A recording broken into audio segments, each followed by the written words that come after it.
How long do the benefits of fasting last? It lasts as long as the diet and lifestyle changes that it's supposed to induce persist. Right. If you go back to eating greasy, fatty, slimy, dead, decaying flesh, you're going to get fat and sick again. There is no cure. You cannot cure obesity. You can manage it. You cannot cure high blood pressure. You can manage it. You cannot cure cancer. Listen, the case report I gave you earlier, you want to see that blow up? Just put her back on the greasy, fatty diet that she was on before, and it's only a question of time before it's coming back. There is no cure. What there is management. If you live healthy enough that you're getting faster slightly quicker than you're getting sick, you get well. If you're falling apart, aging, and getting sick faster than you're getting healthy, you're getting cumulative disease. So it's always a question of battle, and you're going to die. Everybody in this room is going to be dead in 600 or 700 months, guaranteed, no matter how you live. So the only question is not, are you going to die? You absolutely will. The only question is, how are you going to die? Are you going to die fully functional right till the very end where you go to sleep one night and don't wake up? Or are you going to spend 18 years debilitated waiting for people to change your diaper and becoming dependent on everybody around you? That's up to you. What are you going to do to prevent the likelihood of the unfortunate premature debilitating diseases, cardiovascular disease, cancer, diabetes, etc. Now, it's not absolute. Sometimes, just no fault of a person, they get bad luck, bad circumstance, bad things happen. But the odds go way down. You can dramatically reduce the likelihood of years of debility through healthful living. And that's what you're doing here, is trying to play the odds. Are you going to live longer? You might live a little longer because you make good choices versus bad choices. But you know, a lot of people make bad choices, live a long time, don't they? But how well are they living? I think we're more likely to see big results when we talk about the quality of life. How many functional years do people get versus necessarily just quantity of life, which largely is genetically determined. You're not living a day longer than your genetic potential. You might die earlier, or you could become debilitated potentially years or decades before that. But there is a cap that you don't have a whole lot to do about. Understand, there's been 109 billion humans born on the planet. There's 7.3 billion alive today. We have only 5 well-documented cases of humans living beyond 117. So your odds of making it to 117 are about 1 in 20 billion. The odds of less than that are somewhat greater, okay? Avoid the 18 years of debility, adopt a health-promoting diet. Pretty sure I know how you're going to answer this, but how do you feel about alcohol for our health in general and our ability to lose weight in particular? Alcohol is not a health food. Okay, they're trying to tell you that red wine, health food, it's got resveratrol, a powerful antioxidant. You should drink. If you're not drinking wine, you should start now. They'll tell you. It is true. There is resveratrol in red wine. It comes from the skin of grapes. You could eat some grapes and get resveratrol. You know, because every little bit hasn't been completely destroyed when they make wine, they're trying to use that as justification for health food. Wine has a pharmacological effect. It thins the blood, much like aspirin. So if you're on a greasy, fatty, slimy, dead, decaying flesh diet with a high risk of clotting stroke and you drink some alcohol, you might have a slightly reduced risk of a clotting stroke. But they don't tell you you have an increased risk of a hemorrhagic or a bleeding stroke, and you don't have a reduced all-cause mortality. So this is not going to make you live longer. It's going to have you die from a somewhat different type of stroke. That's not exactly what I call a bargain. So I think that alcohol is 7 calories per gram. It's like liquid fat. How fat do you want to be? Why do you think men get those really neat beer bellies? And you know now the plumbers crack, right? You know, do you know they make the jeans right up higher now because apparently it drove the women crazy? They must really like it. So alcohol is like liquid calories, and probably no better way to get fat than drinking alcohol. And think about this: when you have people that drink regularly, what happens to their liver? Why do alcoholics get cirrhosis of the liver so obviously? It's because the liver is the detoxifying organ of the body. And so when you have a lot of alcohol and you get a lot of detoxification, you get scar tissue, which is that fatty infiltrate. So you say, well, if I just drink a little bit, well, that's true. It's less stressful, and your body has a certain amount of ability to deal with a certain amount of stress, some people more than others, some races more than others. So there's biological variation, but the point is it's still a toxin. And so the question is, how much toxin do you think you can get away with? And the problem is it's a little bit like Russian roulette with all this stuff, because you don't know where your tolerance is. You go along, oh, now all of a sudden you got sick. Well, no, you've been getting sick all along. So from my viewpoint, it's a lot safer bet to just try to draw the lines, get rid of those things that we know are antagonistic, because there's enough stuff you can't do anything about in terms of your genetics and use and abuse, environmental exposure, et cetera. You can't control all those. So you darn well ought to control the things that you can. How much protein is required daily, and what are the effects of excess protein? Excess protein is a major problem to your kidneys. We know it's a major contributing factor for kidney disease, possibly cancer, cardiovascular diseases. The actual amount of protein you need is very small. Interestingly enough, it's about the amount of protein that's in a diet of whole natural foods. As long as you don't overdo on the nuts and beans, if you don't get too carried away with that, you get that 60 grams to 70 grams, 50 grams, depending on the person's size and caloric density. The problem is that many people are eating twice that much protein. And of course, protein has gotten some rap as kind of a good help. More protein is better because it has a certain satiety benefit, and that you can go on a high protein diet compared to, say, refined carbohydrates or fat and get better weight control. Again, because something's less bad as far as weight control doesn't make it healthy for you or good. You want to get the protein you need without the excess protein. The best way to do that is limit yourself to a whole natural foods diet, avoiding meat, fish, fowl, eggs, dairy products, portion control, nuts and seeds, and make sure that you eat so much low density food that you can't possibly overeat on the more concentrated stuff. Could wheat cause heartburn? Yes, because people have sensitivities, particularly to gluten and other factors that can aggravates gastritis. But you know what's even better for heartburn is alcohol and coffee. Seriously, I mean, if you want to make heartburn, that's a really useful, those are very useful drugs. Wow. Chef AJ often talks about your son Gar and how he eats this way, eats a lot of food, and how his favorite food is Brussels sprouts. How did you raise such an exceptional child? Well, he's just a weird kid. When he was little, he was raised at our facility, our inpatient facility. He never saw TV, and he never saw any other kind of food, so that's all he knew.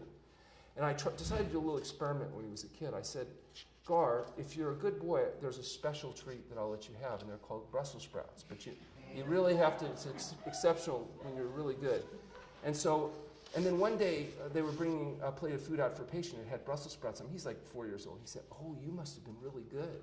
Yeah, it's good. To this day, his favorite food is Brussels sprouts. I don't know what I did to this poor kid. But, he actually got kicked out of school. We tried to send him to, we did homeschooling, but then we tried to send him to, the Waldorf school or Montessori or one of those, And he goes to school, and, apparently some kid tried to make fun of his food that he brought. And he said, well, if you weren't so ignorant, you'd eat like I do. And he says, besides that, you see that bologna sandwich on white bread that you have there? That's proof. Your mother doesn't love you. He said, you're going to die a slow and painful death. And described all the symptoms of stroke. And so the kids are going home crying. You don't love me. I'm going to die. And the principal's calling me, and I'm saying, well, they are going to die. What the hell are you teaching those kids? And then he was in another school, and then another school, and then we went back to homeschooling.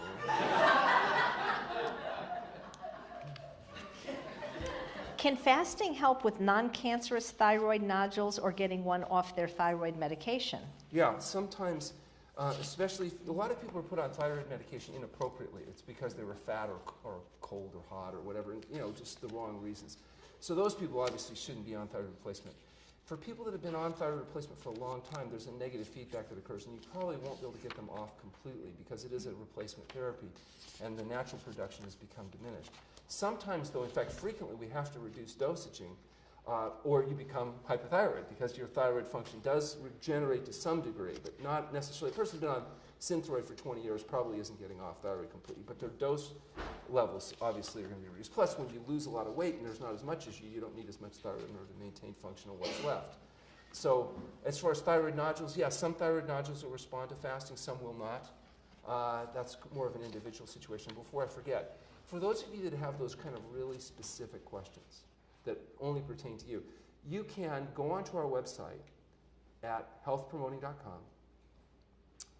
You can fill out the registration form, which gets me your medical history, and then call for a free consult. So you call me on the phone, I review your history with you, talk about what options you might have, what you can do that you're not doing. If you need detailed medical consultations because of drug issues, I may have you schedule a paid consultation with one of the medical doctors on our staff that does that. If fasting seems to be appropriate, I'll probably try to talk you into coming in to do fasting.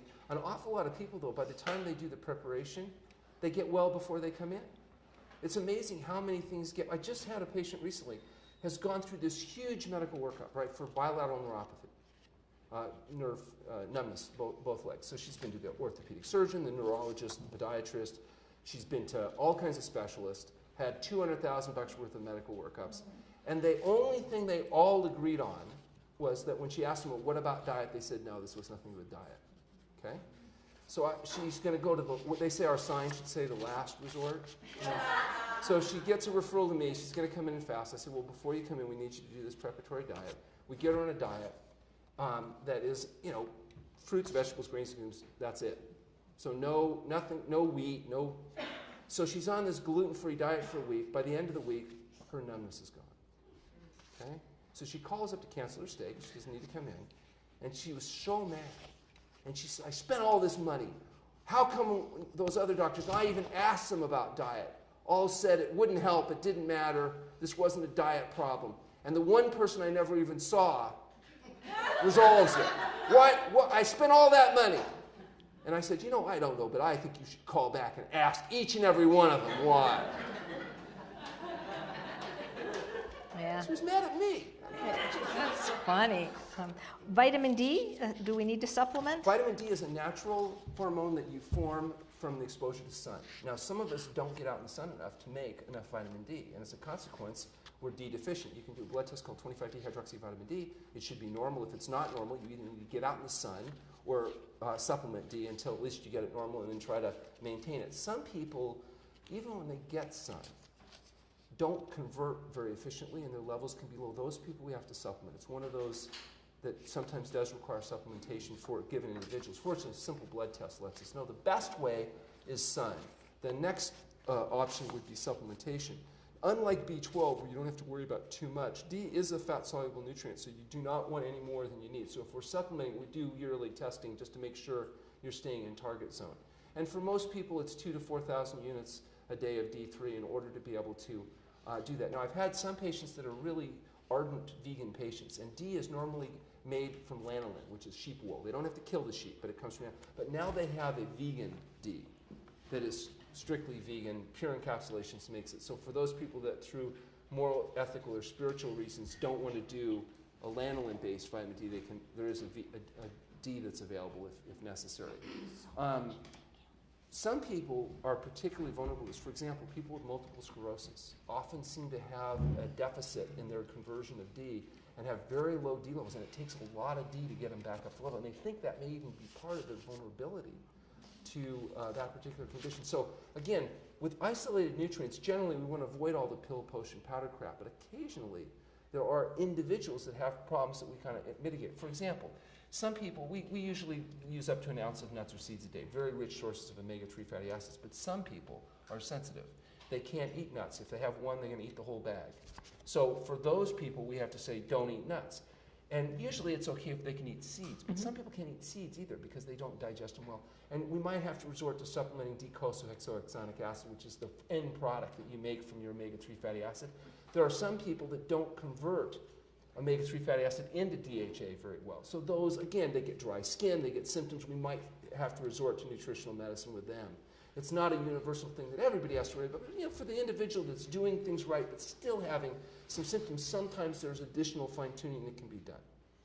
What is wrong with using unsweetened cocoa powder or unsweetened carob powder? Well, unsweetened carob powder tastes like crap, so I don't know what people are doing with that. But, how do you really feel? Yeah, but I mean, if you want it, I guess, and as long as you don't roast it and process it, and if that makes you feel better, so you can pretend like you're getting chocolate, whatever. But it ain't chocolate, believe me. But I hear it's a gateway drug to the use of chocolate. Well, cocoa, though, usually these are used with fat, sugar, and salt, and all kinds of other stuff. So I mean, and it has caffeine, it has all kinds of stuff. But what are you using it for? What are you trying to make with cocoa and carob powder that wouldn't be a whole lot better if you just stuck to your whole natural foods, particularly after you've had a chance to neuroadapt to healthy eating? Are you telling me that fresh strawberries or fresh raspberries are better because you smear cocoa powder over them or put... No, I don't think so, not once you neuroadapt. So I would suggest first just do this program for a while till you get to where you prefer it, and then decide if you want to make a change. We don't ask people to do this forever. We ask people very simply 50 years. You do the program diligently for 50 years. After 50 years, if you decide you go back to doing whatever you want, I don't care. I just got my first 30-year follow-up on a patient. So this guy, when I first saw him, he's 55, now he just turned 85. Now, when I first saw him, he complained like crazy about the restricted nature of the diet, but he did it. Okay, so I haven't seen him in 14 years. He's coming in for a checkup. I said, what's wrong? He said, nothing. So I was time, 14 years. Okay. Examined him. He's right. He's fine. There's nothing wrong. So he says, it seems to be working. All his friends are dead. One of his children just died from a cardiac arrest that's not doing the diet. And he said he was going to honor his commitment to me, the original commitment to do it for 20 more years. But he said after that, he can't make any promises. He made another appointment in 14 more years. He'll be 99. But he said if anything comes up, he'll let me know. My mother, I just saw my mother yesterday. She just turned 90. She said she had 52 lifelong friends, people she's known all her life. She said the last one just died. They're all dead. And she says the worst part is there's nobody left to say, I told you so, too. Because they all gave her problems about giving up the kugel, the kreplach, the knishes, all the K foods. Last man standing. How important is it really to eat fruits and vegetables, both in terms of health in general and weight loss in particular? I mean, is it possible to just be healthy and lose weight if we don't like fruits and vegetables and just eat potatoes, rice, and beans? Yeah, you can lose weight on potatoes, rice, and beans, but I don't think you'll be as healthy as if you incorporate the huge nutrient store of not just vitamins and minerals, but phytochemicals associated with plant-based foods. Plus, one of the advantages to eating lots of fruits and vegetables, particularly vegetables, is that it makes it really easy to not overeat on the more concentrated foods. Now, it's true, you could just go on a potato diet and probably do quite well. But the other thing is compliance. If you have a variety of all these delectable fruits and vegetables and all this stuff, it seems like it makes it easier for people that don't just want to eat the same thing every day. So if you're one of those normal people that likes variety and all that kind of stuff, then it probably is an advantage to incorporate the whole spectrum of whole plant foods that go into the diet. You get all that novelty factors and all that stuff without having to indulge in highly processed, heated, beaten, treated, chopped, processed crap. Many of the plant-based educators insist that we must eat both beans and nuts daily, but for medical reasons, I cannot eat either of these foods. You don't need to eat beans and nuts daily. You just have to balance it out with the appropriate other foods. There's really no individual class of foods you can't get rid of and do just fine. Right. The breadth and spectrum of nutrients is such that, it's amazing how restricted you can make the diet if the diet is restricted to whole foods of a whole foods nature. So coming back to caffeine, there were two more questions. One person is a bus driver who works very long hours and uses 5-hour energy drinks as a boost 3 to 4 times a week and wonders what the health consequences. I want to know which bus he drives because I don't want to be in that bus. The fact is these stimulants do have a short-term effect. You look at the military studies and all that stuff, but there's a long-term compensatory consequence. So it is true, somebody doping themselves up with a highly addictive drug may be actually functional and alert, but they're going to be less functional as they come down off the cycle, and eventually there's going to be a price that's paid for amphetamine use. So I would prefer to drive with somebody that, in order to manage their fatigue, gets enough rest and sleep. And but now we have somebody, or a pilot, you don't want them fatigued, and that's why they have strict rules about how many hours they have to drive and bottle to throttle and all that kind of stuff. We have a similar question for somebody who says because they're perimenopausal is having trouble sleeping, so then to compensate ends up using caffeine at work and then can't get off that caffeine cycle. Well, but that's partly why they may be having trouble sleeping, because they're in this cascade, this little merry-go-round. What you want to do is get off all the toxic waste, reboot your system, adopt a diet and exercise program, and then worst case, if you have stress-related issues, talk to Dr. Lau to figure out how to manipulate the people around you so that you don't have to put up with as much of their crap. Right. But why is sleep so vitally important to our health and also to weight loss? Because it stimulates the anabolic cascade of hormones. It's associated with energy production. It's one of your most important activities. Okay. Most people in a natural setting would go to bed when it got dark and they woke up when it got light. And that's not 4 hours. They didn't have artificial lights keeping them up, stimulated with all technology. Absolutely. And think about it, ancestrally, why would that have been important? I got news for you. Our ancestors were the ones that crawled in the back of a cave and got really quiet at night and slept. Who's awake at night? Bears. The predators, the ones who would like to make you suffer. The ones that were up partying, they didn't make it. They got eaten. Those aren't your ancestors. Your ancestors are the ones that got quiet and somehow managed to get through another night long enough that they got enough to eat, live to reproduce, and passed on their genes. The partiers, After 7 months of eating vegan, my cholesterol and triglycerides went up while Yes. being on 20 milligrams of Lipitor. Okay, well, you know, statin medications, as far as I'm concerned, are nasty. There's some serious question about their efficacy, even when they are appropriately used, and there isn't much question about the negative side effects.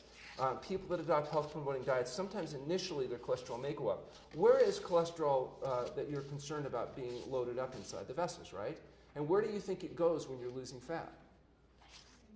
Into your bloodstream. So if you put a person on a fast and take their blood while they're fasting, their cholesterol may be up 100 milligrams percent. Is that a bad thing? No, because they're opening up their blood vessels and they're putting fat in there, and there's also other metabolic changes that are occurring that cause temporary increase.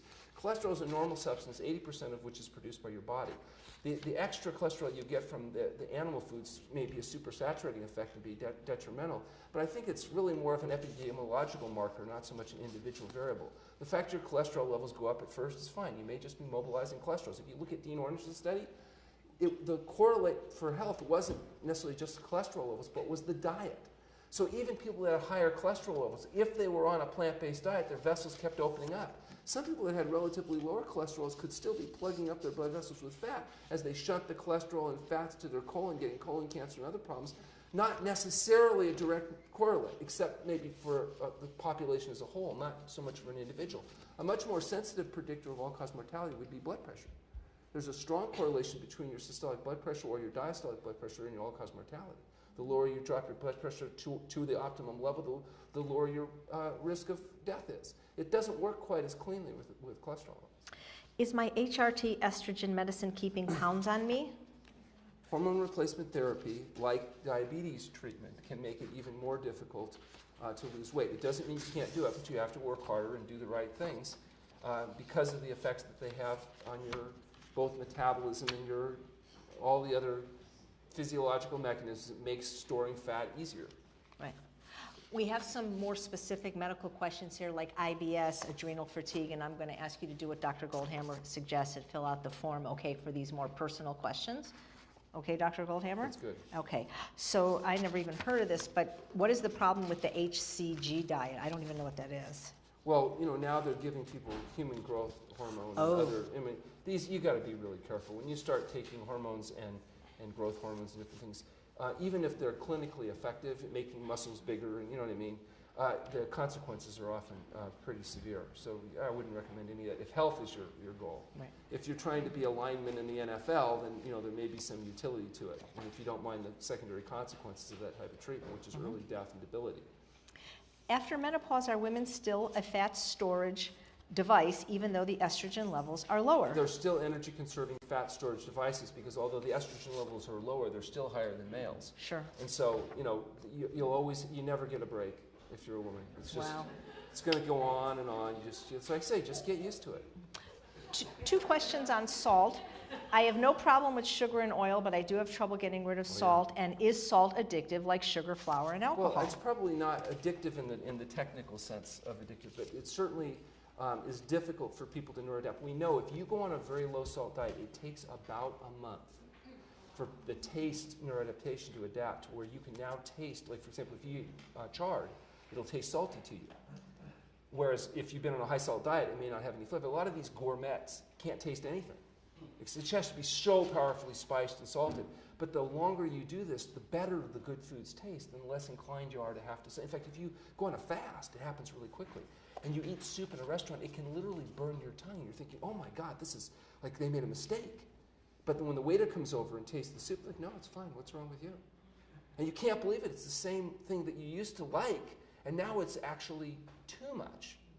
So remember, you crave salt for a reason. You need it. It's an essential nutrient. Higher concentrations of it, as far as your body's concerned, generally more the better.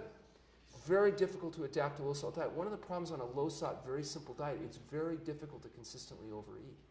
And so in order to be able to maintain your obesity, you're going to have to come up with another strategy. Yeah.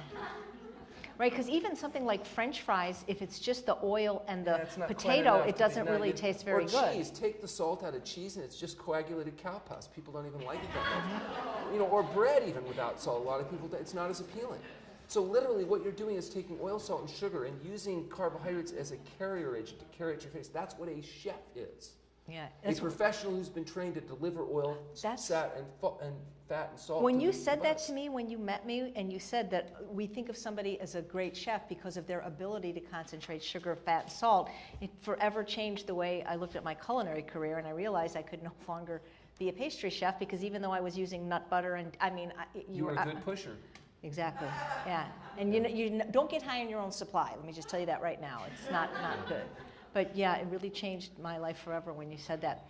So do you think salt is harder to neuroadapt to a low salt diet than fat or sugar? I think it's harder for people to adjust to eating a low salt diet. There's no question. Right. How long does it take to neuroadapt from a higher fat diet to a lower fat diet? Interestingly enough, they say it takes about 3 months to neuroadapt to a low fat diet, to where you'll feel satiated and feel full. Like, you know how you have a big meal, but you're still kind of hungry, and it's not for anything. It's not carrots that are going to take care of it. It's peanut brittle or ice cream. So that's that fat adapt. That seems to take longer than adapting to the low salt, but because they say that's, I think, 3 months. But sodium, it's only about a month. But to get people to do that is really difficult because they just lose the ability to enjoy those highly concentrated processed foods. And remember something else too. You're thinking weight loss is always a good thing. From your body's viewpoint, do you think losing weight is always a good thing?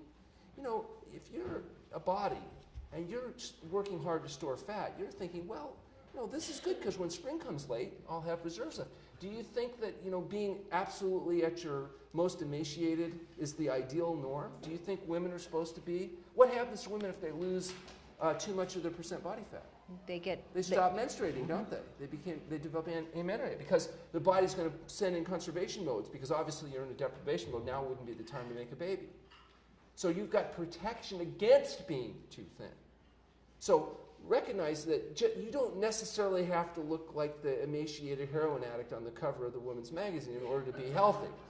It may not be. I don't know what your image or your look is, but the point is having a higher percent body fat for women is perfectly normal and can be a perfectly healthy compared to, say, a male.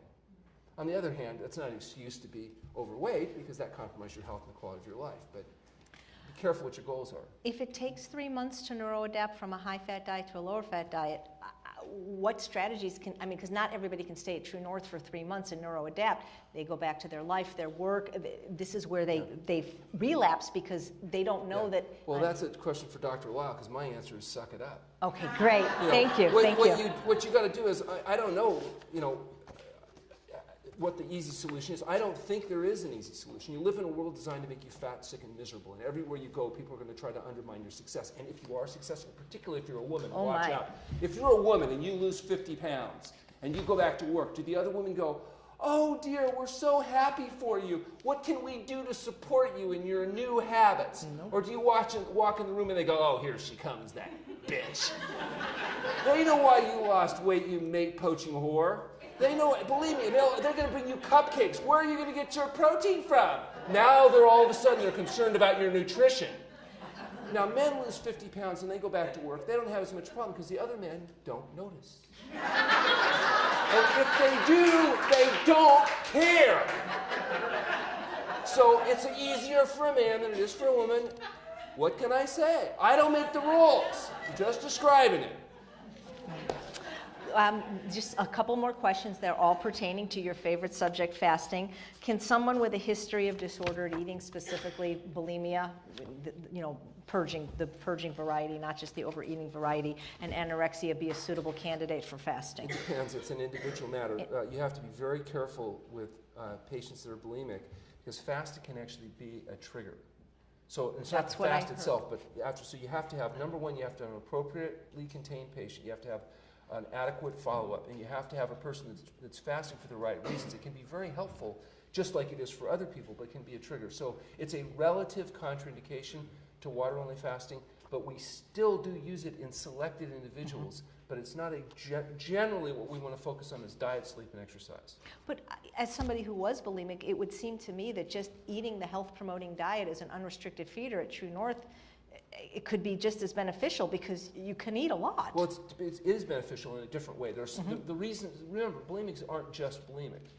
Your bulimics also have hypertension, diabetes, pain problems. And so in some of those patients that you see us use fasting, it's not because we're treating their bulimia with fasting. It's just like we don't treat overweight with fasting. If your truly only problem is overweight, all we have to do is diet, sleep, and exercise. You lose 2 pounds a week down to your optimum weight. But if we're having trouble getting the diet and lifestyle implemented, fasting can be a useful tool to make that happen. But many people have other problems that are limiting factors. Sleep disruption issues, problems with pain problems, et cetera, et cetera. So you have to kind of look at the overall picture. It's not just the one symptom that you're treating, it's the overall condition. So if somebody wants assistance in their ultimate weight loss journey, a visit to TrueNorth could help them, whether they're doing water fasting, right. juice fasting, or unrestricted feeder, mainly not because you're doing these things to lose weight per se, but to reset. What I prefer is a person do the weight loss program and get fabulously successful, and then we just swoop in at the very end to get the last little fine tune-up and take credit for the whole thing. You know, that's the way I was told about this when Dr. Benish, the guy that exposed me to this thinking when I was 16, he said, it's the best job in the whole world. The body does, the patient does all the work, the body does all the healing, and all the doctor has to do is take credit for the good result. I thought, that's the job for me. Yeah. It's perfect. So I like it when you've done the diet and lifestyle change, you've gotten off all these, done all the hard part, and then some little tweaky thing, and then we just. Is there anything else you want to say to people, and just to encourage them to take this journey? Look at health results from healthful living. There's no shortcuts. It's diet, sleep, and exercise. If you put your energy into diet, sleep, and exercise, you won't have time left for all the other crap. Right. So before we let Dr. Goldhamer go, I got you a present. You guys remember when you were little, you would give your favorite teacher an apple, right? And the reason is because an apple symbolizes knowledge. And I would not be here today if it wasn't for you and Dr. Lyle, all that you've done for me and all that you've taught me. I had the apple made out of crystal because crystal also symbolizes healing and optimism. Plus, I can't eat it. Exactly. It would make a great paperweight, or if you have a non-compliant patient, you could throw it at them. But crystal symbolizes healing and optimism, and with what you've been teaching for 30 years, I wanted to give you this crystal apple. Isn't that nice? So, can we hear it for Dr. Goldhamer? You know, I love it. Thank you. That's really nice. And I never liked this kind of stuff. This is He really just good. said, I never liked this kind of stuff. Just so really you like know this. that I am one of the few people, I have actually made Dr. Goldhamer laugh. This is Dr. Goldhamer happy, by the way. And when he laughs, I actually had some lip movement once. He came to my house for a class. It was when I fell down, actually, remember? You thought, I actually tripped. He thought it was part of the thing. So again, ladies and gentlemen, let's hear it for Dr. Alan Goldhamer. Thank you. Thank you. Right up higher now because apparently it drove the women crazy. They must really like it. So alcohol is like liquid calories, and probably no better way to get fat than drinking alcohol. And think about this: when you have people that drink regularly, what happens to their liver? Why do alcoholics get cirrhosis of the liver so obviously? It's because the liver is the detoxifying organ of the body.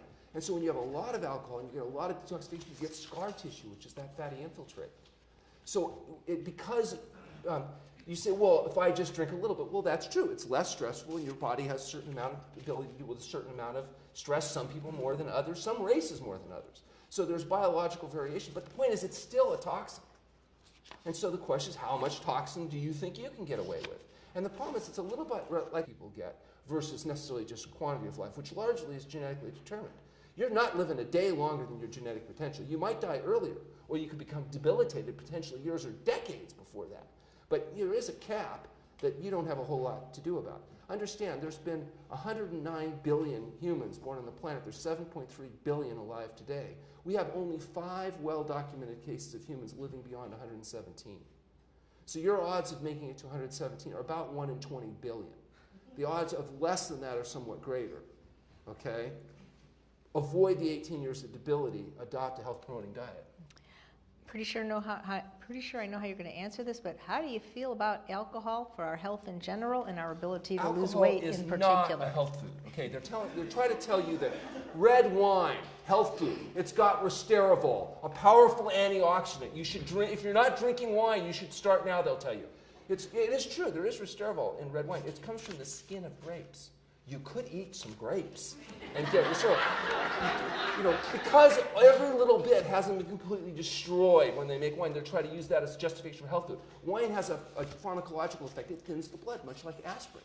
So if you're on a greasy, fatty, slimy, dead, decaying flesh diet with a high risk of clotting stroke and you drink some alcohol, you might have a slightly reduced risk of a clotting stroke. But they don't tell you have an increased risk of a hemorrhagic or a bleeding stroke, and you don't have a reduced all-cause mortality. So this is not going to make you live longer. It's going to have you die from a somewhat different type of stroke. That's not exactly what I call a bargain. So I think that alcohol is 7 calories per gram. It's like liquid fat. How fat do you want to be? Why do you think men get those really neat beer bellies? And now the plumbers crack, right? Do you know they make the gene? The only question is, how are you going to die? Are you going to die fully functional right till the very end where you go to sleep one night and don't wake up? Or are you going to spend 18 years debilitated waiting for people to change your diaper and becoming dependent on everybody around you? That's up to you. What are you going to do to prevent the likelihood of the unfortunate premature debilitating diseases, cardiovascular disease, cancer, diabetes, etc.? Now, it's not absolute. Sometimes, just no fault of a person, they get bad luck, bad circumstance, bad things happen. But the odds go way down. You can dramatically reduce the likelihood of years of debility through healthful living. And that's what you're doing here, is trying to play the odds. Are you going to live longer? You might live a little longer because you make good choices versus bad choices. But a lot of people make bad choices, live a long time, don't they? But how well are they living? I think we're more likely to see big results when we talk about the quality of life. How many functional years do people? How long do the benefits of fasting last? It lasts as long as the diet and lifestyle changes that it's supposed to induce persist. Right. If you go back to eating greasy, fatty, slimy, dead, decaying flesh, you're going to get fat and sick again. There is no cure. You cannot cure obesity. You can manage it. You cannot cure high blood pressure. You can manage it. You cannot cure cancer. Listen, the case report I gave you earlier, you want to see that blow up? Just put her back on the greasy, fatty diet that she was on before, and it's only a question of time before it's coming back. There is no cure. What there is management. If you live healthy enough that you're getting faster slightly quicker than you're getting sick, you get well. If you're falling apart, aging, and getting sick faster than you're getting healthy, you're getting cumulative disease. So it's always a question of battle, and you're going to die. Everybody in this room is going to be dead in 600 or 700 months, guaranteed, no matter how you live. So the only question is not, are you going to die? You absolutely will.